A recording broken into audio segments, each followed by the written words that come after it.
Good morning, good morning, good morning, good morning. You know what today is Monday Morning Chats with Sack, and Sack is me. I hope that you guys had a great weekend. I had a good week. And I was telling my girlfriend, like, man, I just had a good week. So let me tell you, like, what, like, in the brief way possible, like, what happened.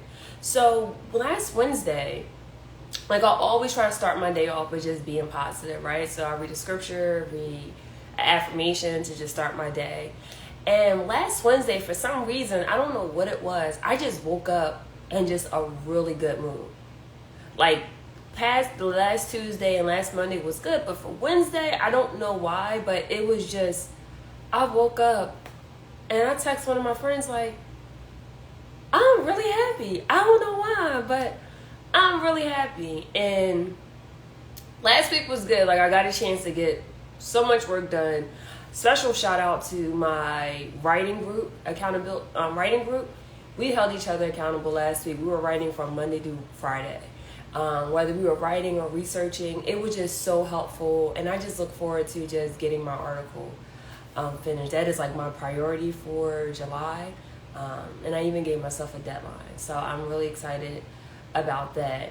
Friday, I consider Friday like a wind down day. It's like I try not to do much, go to work and that night just drink some wine and look at Netflix. That's like my typical Friday, just to relax after a full work week. And so I got a chance to like decorate my basement. I'm not all the way there, but I'm getting there. And I went to Safeway. So I really believe in giving people their flowers while they're still here, whether it is the physical flower or just showing your appreciation. So I decided to give myself some flowers. So I bought 2 dozens of flowers, right? So I had vases because I used to get flowers a lot. So I had vases. That's why I had vases, from just getting flowers. And I was like, you know what? I'm going to buy myself some flowers. And that's what I did. If you go to Safeway, they have a dozen of roses for $5, or different sorted flowers for $5, some for $10, some for $20.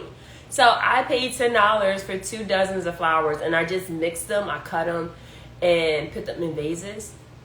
Now, me, you have to understand, like, I really like flowers, so thank God it came with plant food. If not, I know how to create plant food, and it just made me happy. So I put them in a vase that Friday night. I even put chicken on the grill Friday night. And I had grilled chicken and what else I had? Some green beans and wine. I racked up on some wine this week. And I just chilled Friday. And then Saturday, just hanging out with some colleagues. Then it was ladies' night. And then yesterday it was church, of course, and then I went out. I went to a wine tasting, and I upgraded my membership from Cooper's Hawk Winery. They have one location in Annapolis, and they have another one in Rockville. So that was like my Sunday, and I came back home, made dinner, and I just felt good. So this week was all about just really feeling good. And my Friday, I took out my old admin from my previous job. I took her out to lunch. I was like, I just want to show you that I appreciate you. Now that I have like not so much a downtime, but I have some downtime. I said, I want to take you out to show you that I appreciate you. And we went out, and she said, Sakina, like, you look really happy. And she said, your energy is just, like, you're always a positive person, but your energy is just like super, super light. And she said, you must really like your job. And I said, I do. And so if I had to label this chat, it'll be a few things, Make sure you get the job that you really like. What is considered professionalism? And third, this may sound like a bit, I had my incense burning. And this instance is a call for the lovers. And I'm a big proponent of all positive things and love. So I love healthy love. Like, that's just me. But this last part may sound like a benediction, but it is really not. It's just some tips for those that feel like they're like far away from God. And this is based on a conversation I had with a friend, family member a few weeks ago. So I hope that it really helps you. All right, so the first part I want to talk about, make sure you have a job that you really like. Why is this important? This is important because if you're working 8 hours a day or 10 hours a day or 15 hours a day for 5 days out the week, majority of your time is spent at the workplace. And so when you hate your job or you dislike your job or you're just not satisfied, it affects everything that you have going on in your life. It affects your personal life, your relationship with your family, your relationship with your friends. If you are in a relationship, it can affect that.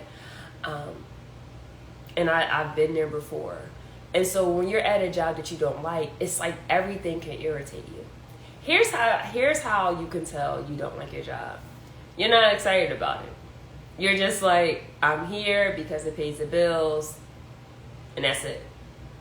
2, maybe as you're driving to work, you start to get headaches and you start to feel maybe nausea, maybe you have migraines. You just get irritated fast, just knowing that you're about to go to a destination that you don't like or a location that you don't like. How do you know that you don't like your job? You realize that you're not working in your sweet spot, right? You realize that, hey, this is just not it. Or maybe you're learning something and you just can't grasp it. You're like, yeah, I'm trying, but it just doesn't connect for me. Maybe you don't like the people that you work with. That's always a possibility. You don't like the people that you work with. That happens a lot. I've been there. How else do you know that you don't like your job? You're on Indeed while you're at your job looking for other jobs. All right. And lastly, you tell yourself, I don't like this job. Like, you tell yourself, like, hey, I don't like this job at all, right? But how do you know that you like your job? You get excited. And maybe you don't know everything, like the moving parts of your job, but you are eager to learn, right? You're eager to learn.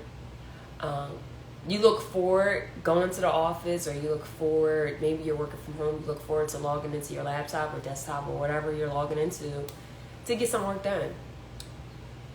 How you know you like your job is that you don't pay attention to the time, because you are so immersed in what you're doing that time just goes by fast. But when you dislike your job, you hate it, you know, you're waiting till 5 o'clock, you're waiting till 6 o'clock, or maybe you get off at 4:30 or whatever time you get off. You're looking forward to when you get off, like, yeah, I get off in 20 minutes and I can't wait, right? But when you love your job, you don't really pay attention to the time. You just keep working until you get whatever it needs to get done, right? How you know you like your job? People around you can tell. It's all about what they see, right? I didn't have to tell people that I like my job. They can just tell. And they would tell me, like, Sakina, you look happy. Once I made that transition from corporate America to academia, my life changed. I found myself being more happier. Why is it important to get the job that you like? Because you only have one life and you want to make the best out of it. We're not here for a long time. So if you're at a job that you don't like, you're really wasting your time, right? You're really wasting your time. Like, is your job preventing you from doing the things that you like? Like, one thing about me is I love to travel. I love to travel. Now, in 2020, I did not travel at all due to the pandemic. I was nervous. I was scared. And I was like, you know what? I'm just going to wait. But traveling is important for me. And I want to make sure I have a job that allows me to do that. Now, you know, you have PTO for jobs. But some jobs, they can make you feel like you shouldn't take it, like you have to work all the time. But no one gets a reward for just burning their stuff out. I like to relax. You know, I like to go to the beach. Like, those are things that I enjoy. And I want to make sure I have a job that allows me to have a balanced life. And teaching allows me to do that. I had a conversation with my colleagues last week, and we were so amazed at the conference that we went to in Boston a few weeks ago, how over 50% of the professors there and deans, they were married. But we didn't really see that in private practice, at law firms, for those that are not attorneys. We didn't rarely see that. Most of the black female attorneys that worked at law firms, most of them were either single or divorced. Some married, not that many. But in academia, it was slightly different. We saw more people getting divorced and more people getting that were married or about to get married. And that was just like an eye-opener for me. And it just tells me that, in my opinion, my personal opinion, this can differ for everyone, that the job that you have, it really affects your personal life. Like, I knew for me that if I was going to be in private practice, my goal was to make partner. And yes, I think that you could have whatever you really want in your life, but you have to make time for it. So I knew that if I stayed in private practice, I would work up to become a partner. But my personal goals was to get married and have children. But the trajectory that I was on, I was like, if I do this, will I have time for them? Like, you could pop out a child and you go get married, but would you have time for those things? And for me, at this point in my life, family is number one. That's number one. That's something that I'm not going to change, right? Because I can always get a new job. And for the last 5 years, when I would interview at jobs, I would always ask them, well, what is the culture here? What is the work-life balance? What does your employees have to say about the work-life balance here? Is there a balance? And if so, what does that look like? Are we expected to work on the holidays? Are we expected, what are we expected of? And, I read the description of the job, but, what is value here? I know we have a service to provide to our clients, but from a personal level, because we are human beings, what is expected of us? And I will let a job know, like, hey, my family comes first. I'm not working on Thanksgiving Day. Actually, it's one of my favorite holidays, and I cook. So I'm not working on Thanksgiving Day. And I'm most likely not working the day afterwards either. But with academia, it allows me to be balanced, right? So most of my time, if I'm not teaching, honestly, is really just reading a lot and writing. And so it feels good to have a job where it allows me to do what I love. I love to read, and I'm writing about something that really pisses me off. And that's a cool thing for me. And so I just hope and pray that you are at a job that you like. Like, you're at a job that you like, and if you don't like it, are you willing to make a change? Because we only have one life. And I don't want anyone to have a job where they don't like it, right? Life is supposed to be fulfilling, and that is my goal. Like, life is supposed to be fulfilling. I want to make sure that I'm able to do my job and do it well, but also make sure that, hey, I'm enjoying my life. There's days where I come home from work and I just like to clean. I like to clean, I like to decorate, I like to cook dinner. And that was important for me, making sure I was able to come home in a reasonable amount of time to make dinner. That may be something small for one person, but that was a big thing for me. I remember working at a law firm, and I was working so many hours where I didn't even have time to make dinner. And I remember one day I came home, I was like, I can't do this anymore. I just can't, right? I love to work out, and it got to times where I had to keep changing my work schedule because I wanted to make sure that I was showing up for work and I was doing a great job. But my personal life was slacking. And I said, well, what's important to me? Family's important to me. My health is important to me. Working out is important to me. Making sure that I eat healthy meals, that is important to me. I enjoy coming home from work and making dinner. Whether it's for myself, whether I have my family here, I enjoy coming home making dinner. That is important to me. I don't like ordering out every single day. I don't. I like having cooked meals. And I want to make sure that I have a job where I'm not working all these crazy hours where I can't do that, because that's important to me. So I just hope and pray that you have a job that you really like, that you really enjoy. Second, what is professionalism? So this is something that I'm going to talk about in my clinic. Like, what does professionalism mean, right? Because this is the whole idea of what it means, and it can mean something differently to everyone. And yesterday, one of my colleagues gave a definition of what professionalism means and what does it mean to dress professional as a woman and as a man. And I will say that our views are slightly different, and I think it's because of our age. And I want to tell our students, you are judged the moment you open your mouth. You are judged the moment you walk into a place, whether you want to face it or not. And the moment that people find that you are an attorney, they're going to judge you even more. And that's something that we cannot control. But what we can control is the things that come out of our mouth. And what we can control is the clothing that we put on our body. What is professionalism? I remember being in law school, and I attended etiquette classes, like, how to eat at a dinner table. I've done that in college. I was a Board of Governors scholar in college, where I had a tuition scholarship. And with the tuition scholarship, we had to go to mandatory events for us. We had to go to like a tea. These are things that prepped us for the real world, right? So how do you eat dinner when you are with a potential employer, right? How do you eat dinner? So we had etiquette classes. In the etiquette classes, it talked to us about how to set a dinner table, what fork to use, what knife to use when you're at dinner, because you don't want to embarrass yourself. What clothing should you wear if you go to an interview? What should that look like? And I was always told, like, hey, wear a black suit, wear a white shirt, have some pearls. And if you know me in college, if you met me in college, I had pearls, and I still have pearls to this day.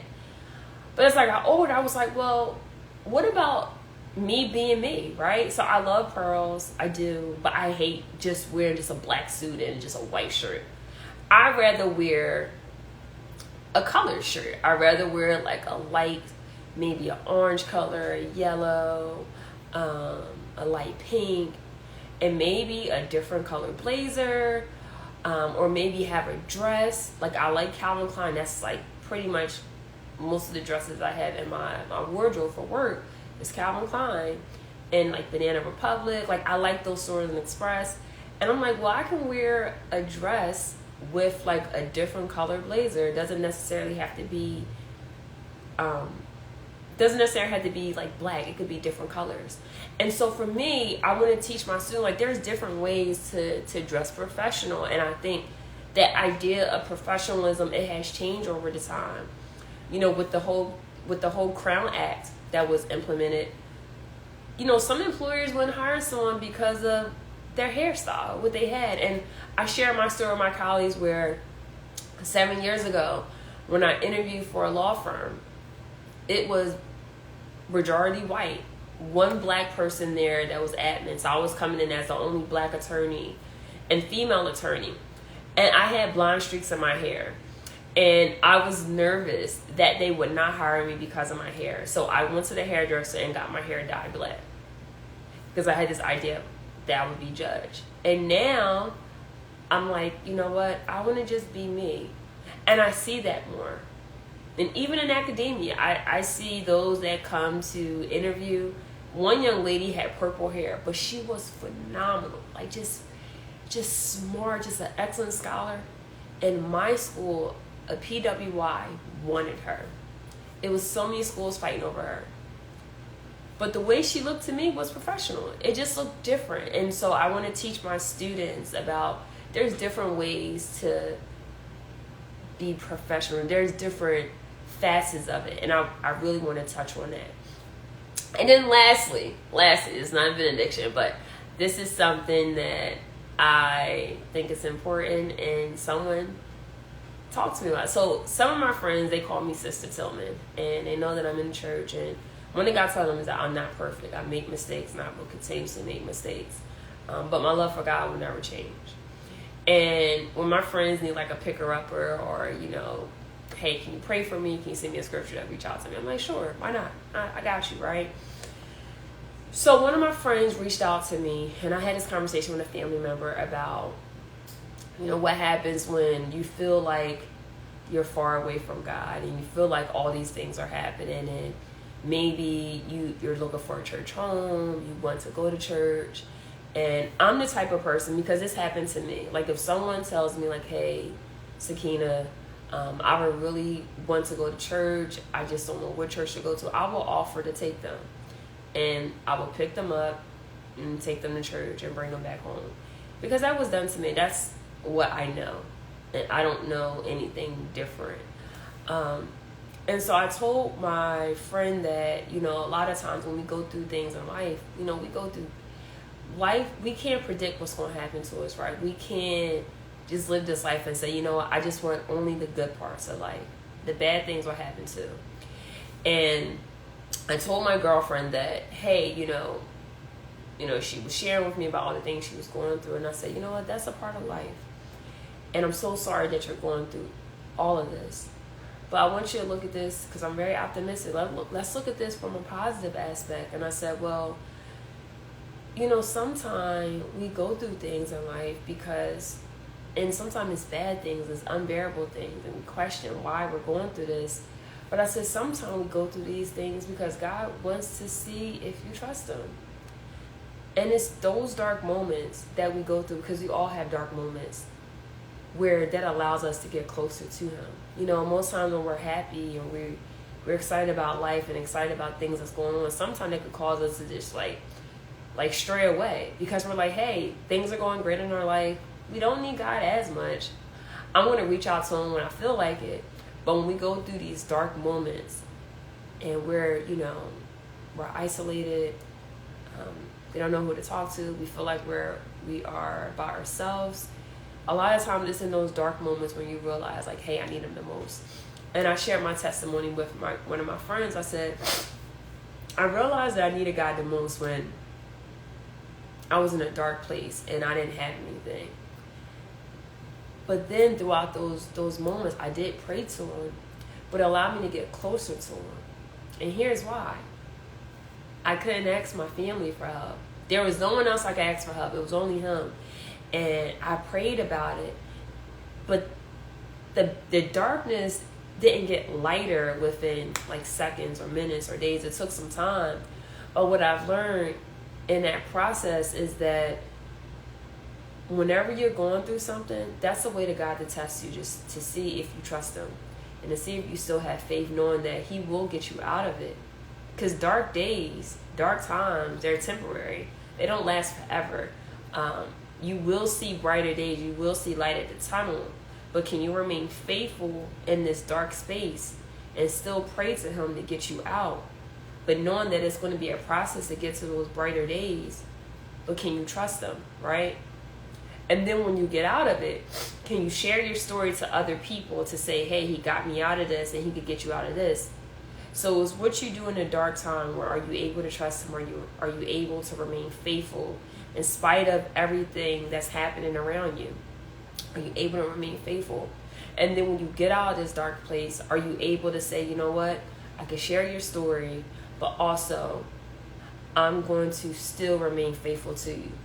Because I know that even though this was one dark phase in my life, I'm going to go to different dark phases in my life, right?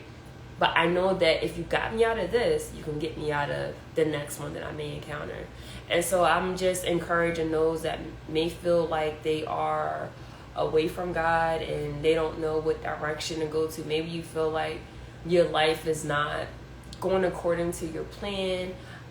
Maybe you prayed about something and it didn't happen yet, or maybe you're just in a dark space, right? You're just in a dark space, and I'm here to tell you that brighter days are coming. You just have to really trust the process and know that this too shall pass.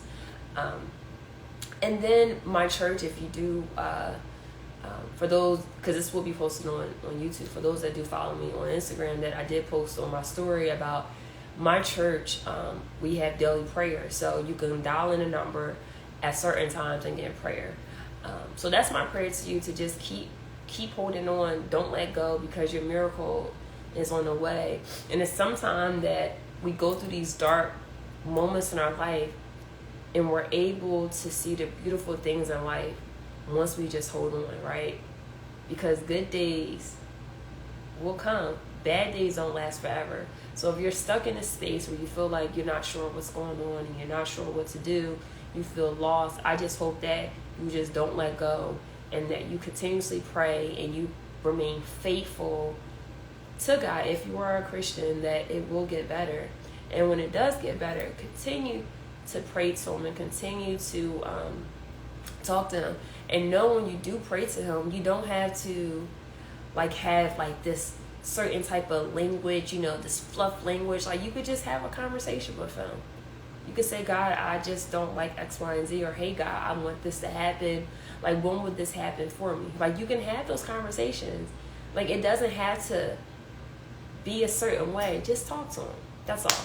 But that's all I have to say. That I hope that you guys have a great day. I hope that you have a fantastic week. And I just hope and pray that you never forget how amazing you really are. If you are a guy, this is Monday. So for all the dope kings out there, I hope and pray that you receive love on a continuous basis. I hope that you are told that you are appreciated, that you are loved. I hope that you're able to create the space for yourself where you're able to be emotional and let your feelings out. I hope that you're around people that give you the space to be vulnerable, to be true to yourself, to be emotional, to let your guard down and express exactly how you feel. You deserve that space. And that's all I have. So make sure you tell a friend to follow my YouTube channel. It's Sakina Tillman. I post all of these videos on there. This video will be available on Instagram for 24 hours, and I will remove it, but it will be on YouTube today, later on today. So you guys take care and just have a great day. Just have a phenomenal day.